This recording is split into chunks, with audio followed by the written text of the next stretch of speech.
舊夢虛幻，遺憾釋懷。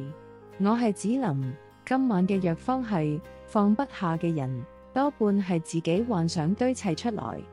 錯過嗰個人，一時之間難免心生可惜，但若真係埋身相處，或許並冇想象中那般美好。你始終掛住佢，唔係佢本身有多完美，只係你將好多未實現嘅期待同幻想，全部投射喺佢身上。嗰段歲月所有憧憬同渴望，都依附咗呢個人。時光走遠再回頭望，心中留有遺憾係真，慶幸最後冇一齊亦都係真。